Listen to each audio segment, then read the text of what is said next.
Weather Scope.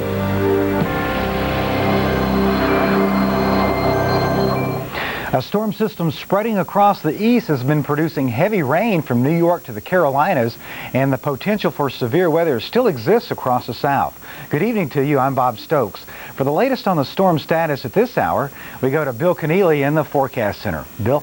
Thanks a lot, Bob. I think if we can put up with the nasty weather, the tropical air, the thunderstorms for another few hours in the Carolinas, Georgia, and Alabama, we will be the recipient of much drier, more stable air coming in by about this time on Thursday. So hang in there, folks. Let's check out our weather watches we have now. And again, to reiterate, we have a tornado watch in eastern portions of North Carolina till 8 o'clock tonight, including the Raleigh-Durham area. Likewise, portions of southwest Oklahoma have a severe thunderstorm watch in effect. And that goes until about the 8 o'clock local time as well. Here's our setup. We have a lot of dry air. Boy, there's nothing to hold it back this time. The upper pattern is something like this, and it's all trucking on southward. So hang in there, Raleigh. Hang in there, Columbia. Things are going to get a whole bunch better. This front is going to probably make it all the way to the Gulf Coast by late tomorrow night, and then it's going to pull up stationary as they tend to do. Now, the other front back here in Oklahoma, it's already a stationary front, and that is where storms are more or less riding and also getting out ahead of itself. We have a warning in Gray County in Mississippi, or make that Kansas, I should say, and that goes for another couple of minutes. In addition, we also have warnings in portions of Arkansas and Louisiana. Tensas Parish, for instance, in northeastern Louisiana, has a severe thunderstorm warning till 6:45 local time. In southeastern Arkansas, southeastern Drew County, you have a severe thunderstorm warning until 6:45. And Franklin County in western Arkansas has a severe thunderstorm warning until 6:40. In southwest Oklahoma, Greer County, it looks like that storm is really dying out, though. You have a warning until about 6:45 local time as well. So again, to reiterate, we have storms dropping generally southbound. They have started to pop up now in the Dallas-Fort Worth Metroplex, over here in Jack County, just to the north of Mineral Wells, and also outbound on 20 out towards Abilene. And likewise, just south of the downtown of Dallas, Duncanville, Midlothian getting hit, and also on the Red River there, right near Paris, Texas. Heavy rain, high winds, and hail, a pretty good bet. It looks like they're all starting to edge a little bit now to the east, and maybe about 5 miles per hour. Let's head over to Mississippi and also Louisiana. We mentioned Tensas Parish, severe thunderstorm warning in northeastern Louisiana. And look at the rain around Baldwin and Bay Minette over there in southwestern Alabama.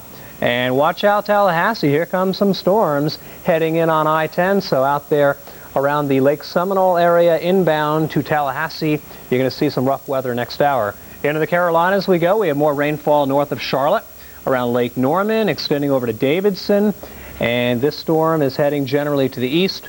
More storms in the Raleigh-Durham area. They're coming back into an area that was socked earlier today, so watch out. Kinston, Goldsboro, heading north up toward Williamston, and maybe Edenton, another batch coming at you. And likewise, southwest of Charleston, watch out Hilton Head, watch out around Beaufort in South Carolina. Close in, there's the action up on 85 north of Charlotte. So if you're heading up towards Concord, take it easy tonight. Things will get better probably in about an hour or so. And also looking at the Carolinas, color-enhanced picture here. These are the higher cloud tops, and these are squall lines ahead of the front. The front itself still hanging back in Tennessee, but it will come on through later on tonight, if not early on the daytime on Thursday. Plenty of rain up the coast, boy. And the rain just starting to pick up now in intensity in the New York City area. There's your low. Another low will probably form off of Cape Cod, and they'll work in tandem as they track northbound. And as they do so, there's going to be lots of rain coming up. We also have easterly flow, and with that, coastal flood warnings up on Long Island Sound and on the Long Island South Shore. Final stop on the radar showing the rain getting across the nutmeg state of Connecticut, and likewise around the Delaware Valley, very heavy rain. And I tell you what, chilly air tonight. They've got the Little League World Series going on out by Williamsport. I'm not sure if they're going to get it in tonight. Temperatures in the 50s and rain, and all that rain is heaviest right now from about the Poconos southward down to Dover in the state of Delaware. All right, I'm back, and once again, to recap, more rain heading up the New England coast, much better air coming in Thursday and eventually Friday. into the northeast. For more on that, let's turn it back to Bob. Very unusual. The reason being the cause of this rain, remnants of Tropical Storm Ignacio. Now, rarely, if ever, does a tropical system affect the Pacific coast of the U.S., especially this far north.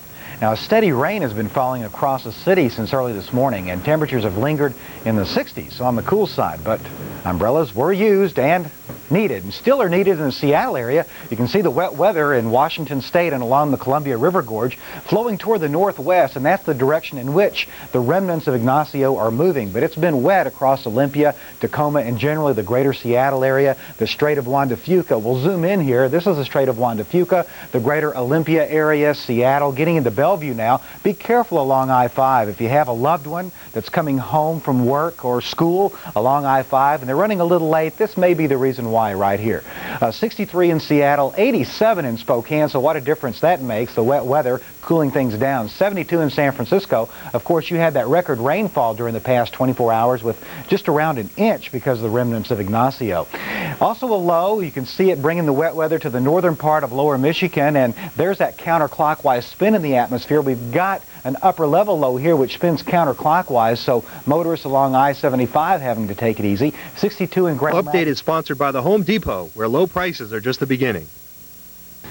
Well, thank you for joining us for the Tropical Update. Let's begin with a look at some climatology. Hurricanes per 100 years.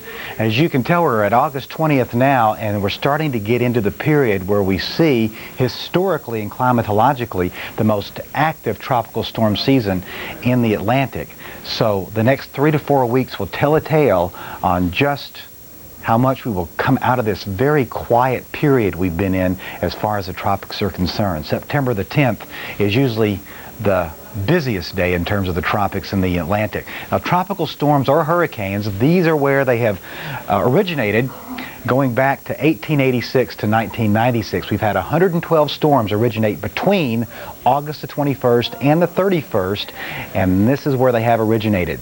So, if you've been with us the past several weeks, you notice that the origination points go further and further toward the east. And as a matter of fact, we are watching a couple of disturbances, one right here and one just to the east off of the African coast, that look quite interesting right now. We have a general shift in the long wave pattern of the U.S. A trough digging down in the eastern U.S., a ridge setting up off the coast. That is pushing the semi-permanent subtropical high over the Atlantic further toward the north. Climatologically, when that happens, things often change. Often a quiet period becomes busier. So, with that in mind, we are watching these two disturbances to see if something develops. We don't know yet, but as it traverses the Atlantic, we will wait and see what happens. But we're going to keep our eye on those two disturbances.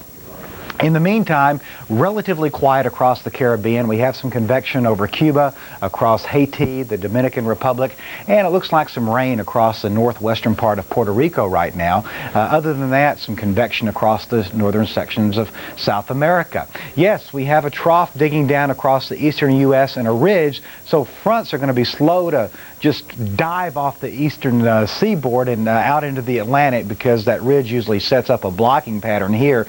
But waters are quite warm off of the Atlantic coast, and you can see some convection that's been brewing just off of the eastern seaboard of Florida.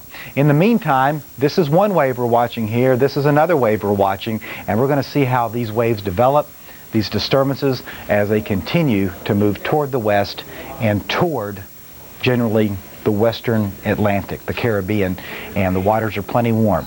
In the meantime, there is a disturbance south of Baja, California.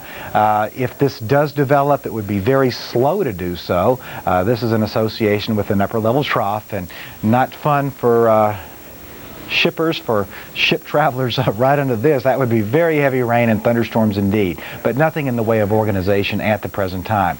The remnants of Ignacio, we've been talking about that. Of course, it left record rainfall over San Francisco during the past 24 hours, around an inch, and you can see this is an upper level low. This is not Ignacio. This is right here. These are the remnants. This is the moisture package, but the counterclockwise motion around this upper level low is steering the moisture toward the northwest. In the meantime, though, Seattle's still getting some wet weather now. You can see it flowing toward the northwest, the same direction in which the remnants of Ignacio are moving.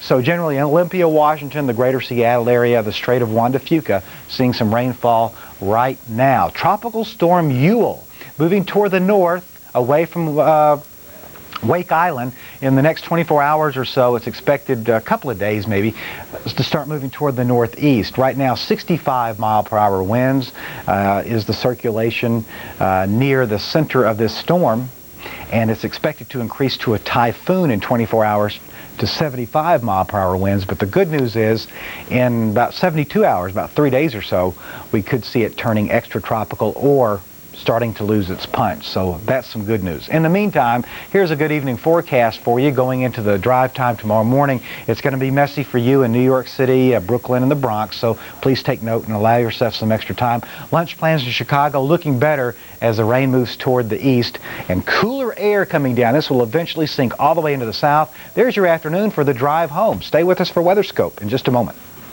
If you're looking for building materials, you got to come to the Home Depot. We sell 2x4s, we sell plywood, we sell doors, windows. Roofing materials. You're going to see insulation as well. You're going to see Everything having to do with cement. I've got customers that have built their homes on Home Depot. I could go on and on and on and on about what we've got down there. It's incredible. You can build your